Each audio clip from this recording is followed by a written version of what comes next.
కురుక్షేత్ర యుద్ధం 18 రోజుల పాటు సాగిన మరణహోమం, కోట్లాది సైన్యం, అర్జునుడు, కర్ణుడు, భీష్ముడు లాంటి మహారథులు.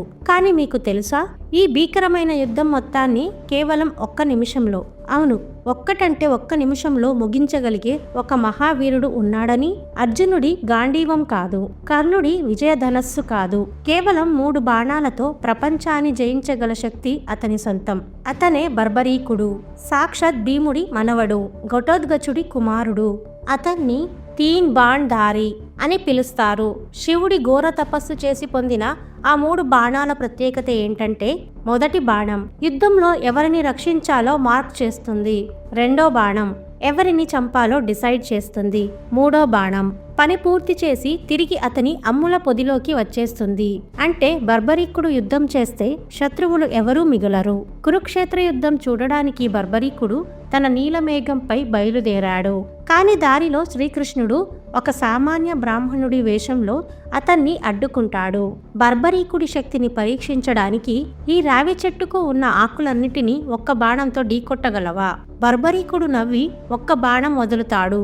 ఆ బాణం చెట్టుకున్న ఆకులన్నిటినీ రంధ్రాలు చేసుకుంటూ వెళ్లి చివరగా కృష్ణుడి కాలి దగ్గర ఆగిపోయింది. ఎందుకంటే కృష్ణుడు కావాలని పరీక్షించడానికి ఒక ఆకును తన కాలి కింద దాచిపెడతాడు. బర్బరీకుడి బాణం ఎంత పవర్ఫుల్ అంటే, అది కృష్ణుడి కాలిని గాయపరిచైనా సరే ఆ ఆకును ఛేదించడానికి సిద్ధంగా ఉంటుంది. అయితే ఇంతటి శక్తివంతుడిని కృష్ణుడు యుద్ధం చేయకుండా ఎందుకు ఆపాడు? ఇక్కడే అసలు ట్విస్ట్ ఉంది. బర్బరీకుడు తన తల్లికి ఒక మాట ఇచ్చాడు. అమ్మా, యుద్ధంలో ఎవరు ఓడిపోతుంటే వారి తరపున నేను యుద్ధం చేస్తాను అని. దీనివల్ల ఒక పెద్ద ప్రమాదం ఉంది. బర్బరీకుడు పాండవుల వైపు ఉంటే కౌరవులు ఓడిపోతారు. అప్పుడు మాట ప్రకారం కౌరవుల వైపు వెళ్తాడు. అప్పుడు పాండవులు ఓడిపోతారు. మళ్ళీ పాండవుల వైపు వస్తాడు. చివరికి 2 వైపులా అందరినీ చంపేసి తనొక్కడే మిగులుతాడు. ధర్మాన్ని కాపాడడానికి కృష్ణుడు ఆ బ్రాహ్మణ వేషంలోనే బర్బరీకుడిని దానంగా అతని తలను అడుగుతాడు. పరమ భక్తుడైన బర్బరీకుడు ఆ వచ్చింది సాక్షాత్ శ్రీకృష్ణుడే అని గ్రహించి సంతోషంగా తన తల నరికి కృష్ణుడి పాదాల చెంత ఉంచుతాడు. కాని యుద్ధం మొత్తం చూడాలన్న అతని కోరిక మేరకు కృష్ణుడు అతని తలకు అమరత్వం ప్రసాదించి యుద్ధభూమికి దగ్గరలో ఉన్న ఒక ఎత్తైన కొండపై ఉంచుతాడు.